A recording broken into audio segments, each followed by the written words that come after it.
오늘 말씀은 느헤미야 13장 1절에서 9절까지의 말씀입니다. 느헤미야 13장 1절에서 9절까지의 말씀, 구약성경 746페이지에 있습니다. 746페이지 1절부터 9절까지 함께 읽겠습니다. 그날 모세의 책을 낭독하여 백성에게 들렸는데 그 책에 기록하기를 암몬 사람과 모압 사람은 영원히 하나님의 총회에 들어오지 못하리니 이는 그들이 양식과 물로 이스라엘 자손을 영접하지 아니하고 도리어 발람에게 뇌물을 주어 저주하게 하였음이라.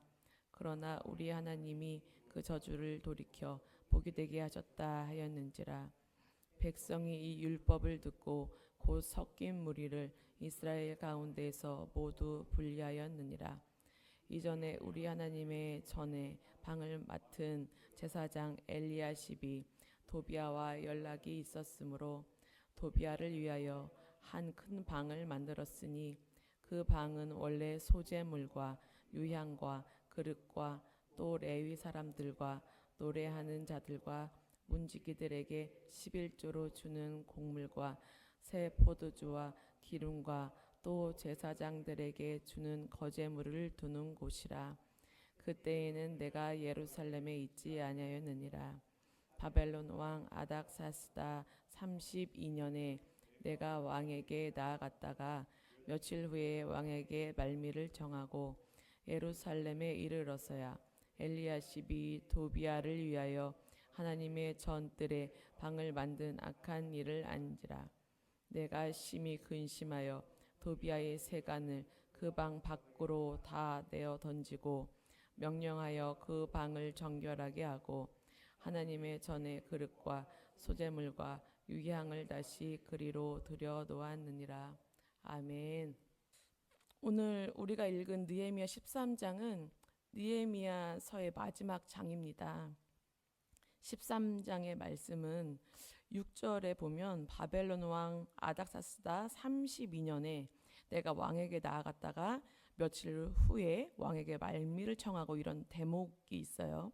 이런 대목으로 보면 12장의 시간과 바로 연결이 되는 것이 아니고 몇 개월이나 몇 년, 그 어느 정도의 기간이 지난 뒤에 있었던 말씀이라는 것을 알 수 있습니다. 느헤미야가 아닥사스다 왕 20년 때에 술 맡은 관원으로 있다가 예루살렘 성벽이 무너져 있고 성문이 불타서 그 안에 있는 백성들이 고통이 심하다라는 소식을 듣고 금식하면서 기도하던 중에 하나님이 이제 여러 상황들을 도우시죠. 그래서 결국 왕이 허락해서 예루살렘 총독으로 3차 귀환을 하게 됐지요. 그리고 나서 아닥사스다 왕 32년에 다시 왕에게 간 거니까 12년 동안을 예루살렘 총독으로 지낸 거예요. 이 13장은 느헤미야가 예루살렘에 온 지 12년이 지난 후에 아닥사스다 왕을 만나려고 다시 돌아간 거예요. 그리고 왕을 만나고 나서 예루살렘으로 다시 돌아온 거예요. 또 돌아온 거예요. 그래서 돌아와서의 개혁 이야기가 기록되어져 있습니다. 성벽 재건을 다 했죠. 그리고 이스라엘 백성들의 무너진 신앙을 하나님의 말씀을 통하여 다시 세웠어요. 회개하고 회복하고 성벽 봉헌식까지 다 마쳤는데 돌아와서 무슨 개혁이 또 필요했을까? 이런 생각이 들지 않으세요? 그런데 13절에 보면 느헤미야가 잠시 예루살렘을 비운 사이에 정말 깜짝 놀랄 일들이 있죠. 이스라엘 백성들이 다시 회복되기 전에 그 모습으로 돌아가 있는 거예요. 죄를 깨닫고 다시는 그런 죄를 짓지 않겠다고 결심한 때가 그렇게 오래되지 않았는데 다시 회복되기 전 모습으로 돌아갔다. 느헤미야는 다시 하나씩 하나님의 방향으로 바꿔가요. 변화와 회복은 말씀에서 일어나는 것을 알기 때문에 느헤미야가 먼저 한 일은 모세의 책을 백성에게 낭독하는 일이었습니다. 암몬 그 낭독하는 중에 어떤 이야기가 있냐면 암몬과 모압 사람은 영원히 이스라엘의 총에 들어올 수 없다는 내용이 있어요. 신명기 23장 3절의 말씀이에요. 이유는 2절에 있죠. 이는 그들이 양식과 물로 이스라엘 자손을 영접하지 않았다.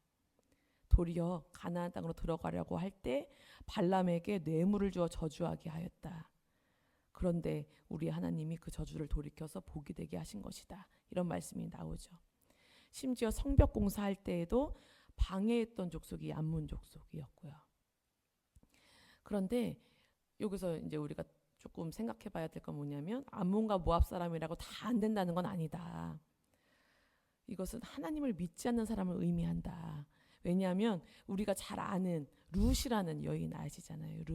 룻도 모압 사람이었거든요. 그런데 이 룻은 이스라엘 백성이 되었어요. 하나님을 믿고 예수님 족보에 나오는 인물이 되었어요. 그래서 여기서 말하는 것은 불신앙, 하나님이 아닌 우상을 섬기는 사람이 하나님의 총에 들어올 수 없다라는 말씀을 하시는 거예요. 암몬과 모압 사람들이 함께 섞여 있을 수 없다는 그 말씀을 들었을 때 백성들의 반응은 어땠습니까? 3절에 보니까 백성들은 그 말씀을 듣고요, 즉시 이방인들을 분리시켜요. 4절에서 9절까지의 말씀은 제사장 엘리야십과 도비아에 관한 내용이 나옵니다. 도비아는 암몬 사람이었어요. 암몬 사람이었다라는 것은 믿음이 없었다, 하나님을 섬기지 않았다, 이런 뜻이죠. 성벽 공사를 방해한 대표적인 인물 중에 한 사람이었습니다. 4절에 이전에 우리 하나님의 전에 방을 맡은 제사장 엘리야십이 도비아와 연락이 있었으므로 라고 했어요. 연락이 있었다, 이것은 가깝다, 이런 뜻이에요. 가까웠다. 제사장 엘리야십은 도비아와 가족의 결혼으로 얽혀있는 관계였어요. 결혼. 도비아는 상업적 이익을 위해서 정치적으로 유다 공동체의 유력자들과 관계를 맺었던 사람이에요. 그리고 엘리야십은 성전 안에 그 도비아를 위한 방을 마련해주는 정말 정신나간 일을 하게 만들었던 그런 사람이 바로 도비아였죠. 5절에 보니까 도비아를 위하여 방을 만들었는데 그 방은 레위인과 제사장에게 구별된 그런 어제 말씀드렸던 거제물, 처음 익은 것, 11조를 거두어 드렸던 그런 곳이었어요. 6절에 보니까 이때는 느헤미야가 없었던 때였더라.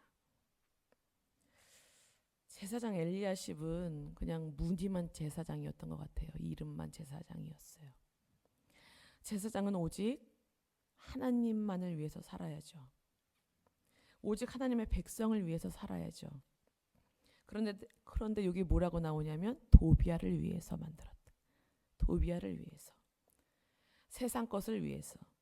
내 인간적인 관계, 끈, 그 라인을 위해서, 내게 더 이득이 되는 것을 위해서 하나님의 구별된 장소를 범했다라는 거예요. 성전을 더럽혔고 율법을 어기는 죄를 지은 거예요. 7절에서 예루살렘으로 돌아온 느헤미야는 이 사실을 알게 되었고 8절 9절에 도비아의 방을 정리합니다.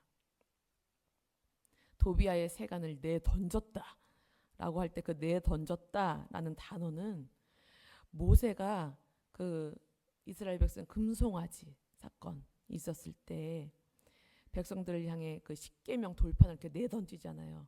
그 단어예요. 내던지다, 그 단어예요.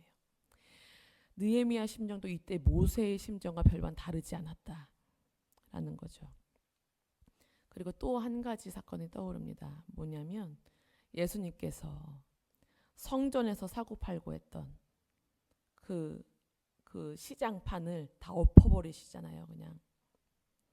그래서 청결하게 하시고 이곳을 만민이 기도하는 집이다 라고 말씀하셨었어요. 그러니까 거룩하게 구별된 곳이라는 거예요.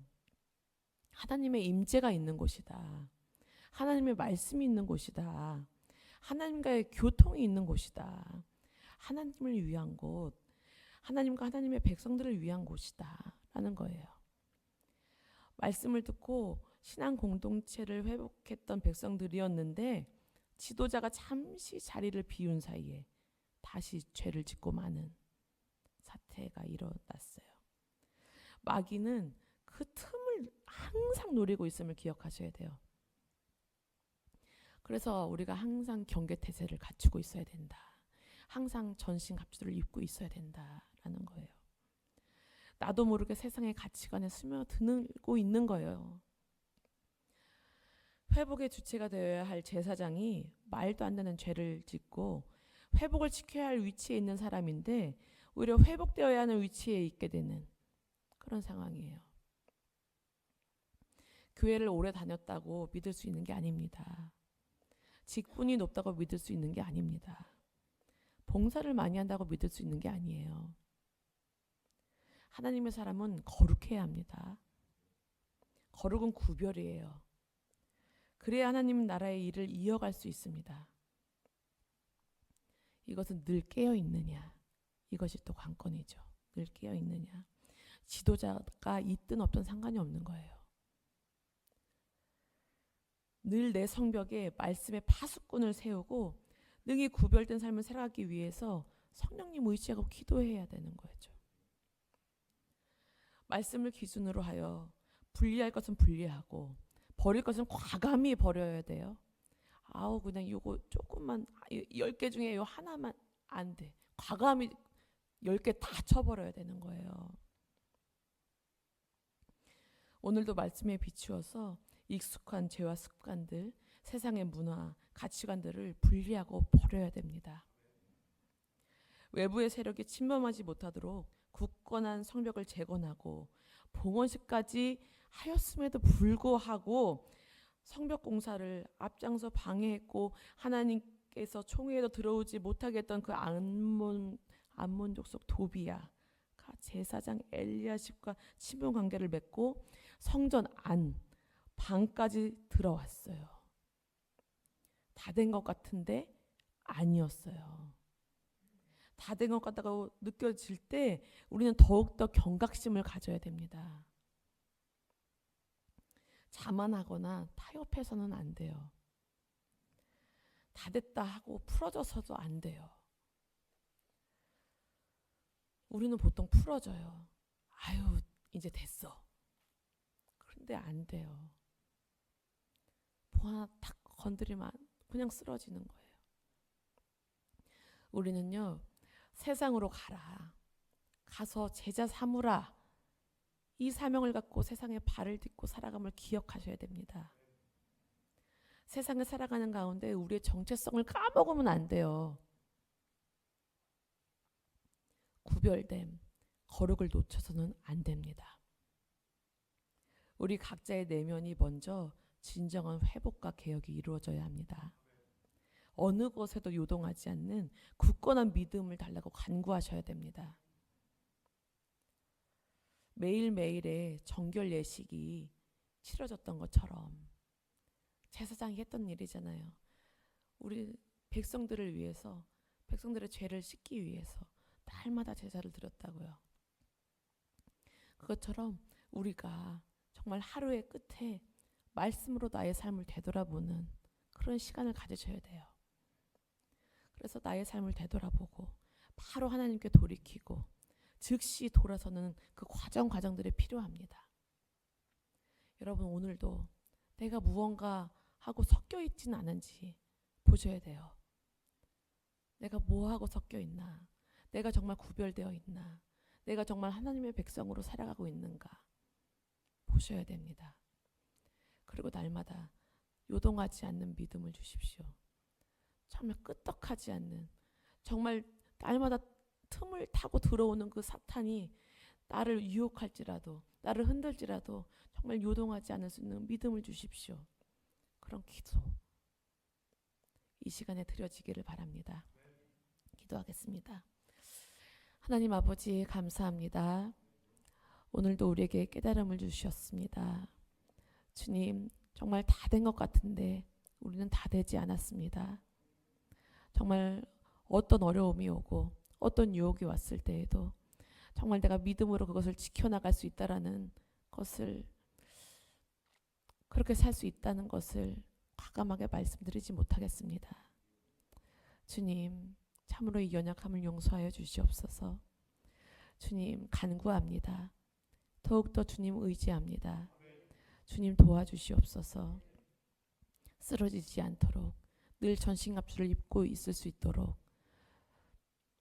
늘 구별될 수 있도록, 하나님의 백성으로서의 삶을 살아갈 수 있도록 주님 우리를 도와주시옵소서. 주님, 이 시간 정말 간절함으로 사모함으로 주님께 간구할 수 있는 시간 되게 하여 주시옵소서. 주님 감사하며 예수님의 이름으로 기도합니다. 아멘. 하늘에 계신 우리 아버지여, 이름이 거룩히 여김을 받으시오며 나라의 임하옵시며 뜻이 하늘에서 이루어진 것 같이 땅에서도 이루어지이다. 오늘날 우리에게 일용할 양식을 주옵시고 우리가 우리에게 죄진 자를 사하여 준 것 같이 우리 죄를 사하여 주옵시고 우리를 시험에 들게 하지 마옵시고 다만 악에서 구하옵소서. 대개 나라와 권세와 영광이 아버지께 영원히 있사옵나이다. 아멘.